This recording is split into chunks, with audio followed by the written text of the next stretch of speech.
Hello friends, welcome to my channel. আজকে তোমাদের সঙ্গে একটা নতুন রেসিপি শেয়ার করছি। বিউলির ডাল দিয়ে পালং শাক, আমার মায়ের হাতের তৈরি। তো চলো রান্নাটা শুরু করা যাক। ভিডিওটি ভালো লাগলে অবশ্যই কমেন্ট ও সাবস্ক্রাইব করে দেবে। প্রথমে প্রেসার কুকারে ডাল সিদ্ধ করে ডাল কাটার মাধ্যমে ডালটিকে অল্প জলের সাহায্যে একটু ম্যাশ করে নিতে হবে। এরপর জিরে, মৌরি, শুকনো লঙ্কা, তেজপাতা ও সম্রাকে শুকনো খোলায় একটু ভাজতে হবে।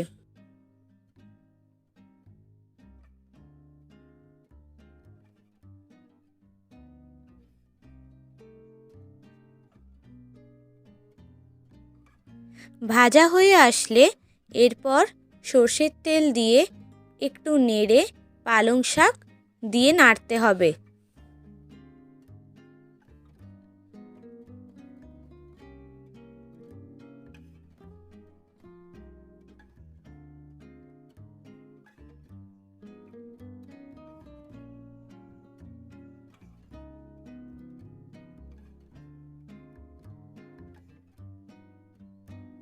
ঢাকনা খুলে এরপর পালং শাকে লবণ, হলুদ, লঙ্কার গুঁড়ো দিয়ে ভালো করে আবার নাড়তে হবে।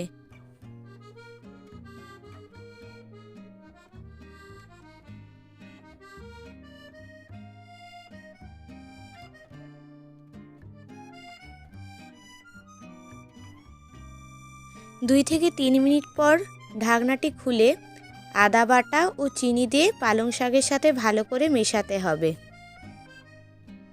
এখানে রান্নায় মায়ের মনে হয়েছে কম হলুদ পড়েছে, তাই আরেকটু পরিমাণ মতো মা হলুদ দিয়েছে।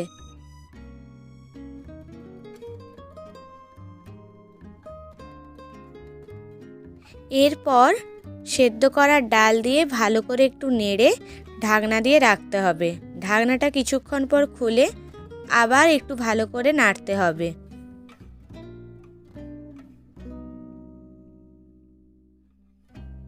রান্নাটা শেষ হয়ে আসলে এরপর ডাল কাটার সাহায্যে ডালকে অল্প একটু ঘাঁটতে হবে।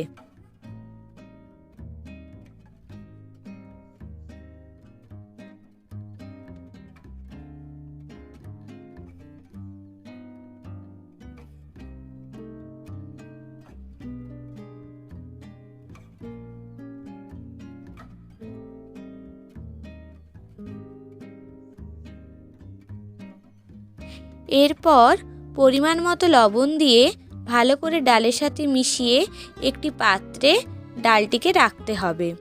ডালটিকে একটি পাত্রে ঢালার পর পরবর্তী পর্যায়ে ছোঁকের জন্য কড়াইতে লঙ্কা, জিরে, ধনে গুঁড়ো এবং তেল দিয়ে একটু নাড়াচাড়া করে ডালের ওপর সেটি দিয়ে দিতে হবে এবং গরম গরম ভাতের সঙ্গে পরিবেশন করুন বিউলির ডাল দিয়ে পালং শাক।